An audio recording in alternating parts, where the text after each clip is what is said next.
අද නම් කතන්දර කිය කී ඉන්න වෙන්නේ අප්පා. උඹ තමයි වැඩ. තනකොළ ටික ගන්න ඕනේ ඉතර තනකොළ වලින් පිරීලා. මේ අක්කර හිටියට කිසිම වැඩක් නැහෙනි. ඒකක්වත් අයින් කරන්නේ නැහෙනි.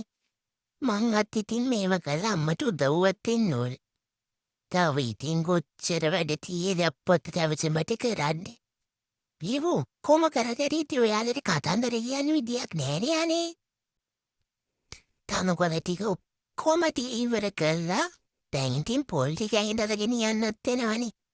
මේවා ඉතින් අපි කරන්න ඕන දේවල් නෙමෙයි. ගෙදර ආරක්ෂාවට ඉන්න කෙනා පොල් ටිකත් ගෙනිහිඳ තනකොළත් කලවලා. දැන් ඉතින් පොල් ගෙඩිය හරි ගෙනියන්න වෙනවා. නැත්තම් ඉතින් මේවා අම්මා තනියමනේ කරන්න වෙන්නේ. අක්කලා හිටියට කිසිම වැඩක් නෑ. මං අත් ඉතින් තල්ලු කරගෙන හරි කටින් අරගෙන හරි ගෙනහිඳ දාන්න වෙනවා. ඇත්තා ඉතින් පවුනේ අම්මා. අම්මා හැමතිස්සෙම කියන්නේ මේ අක්කර හිටියට නම් කිසි වැඩක් නෑ කියලා. දැන් ඉතින් මම මේ පොල් ලත ටිකත් ඇදලා ගෙනහින් දාන්න ඕනනේ. නැත්තම් මේ ඔක්කොම රණේ ගම්මනේ අනේ කරන්න වෙන්නේ. මේ ටික කොහොම හරි වෙල්ගෙන දාන්න ඕනේ. එතකොට ඉතින් අම්මා හොඳ සුදු පිටාගෙනම වියුලුවත් අත දානවනේ. දැන් ඉතින් රවුමක් දාලා චුට්ටක් බලන්න කොහෙද මම මේ කොම කරනකම් අක්කා ෆෝන් එකත් තියාගෙන මාව බලපන් ඉන්නවා. එක්ක මගේ පස්සෙන් නැත්නම් ෆෝන් එකට ඔබුබා මොකක්ද කර ටොක්ක ගාইনනවා. ඔන්නෝක රමන එන්නේ අනේ කොච්චර වැඩ තියෙද ගෙදර කරන්න.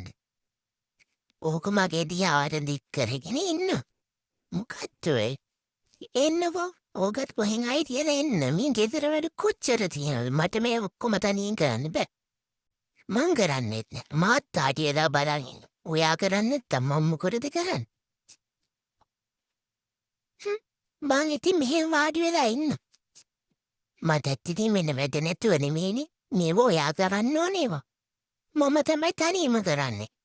තනකොළ ටිකත් මේව දාලා පොල් ටිකත් මේව දාලා පොල් ලතු ටිකත් මේව දාලා.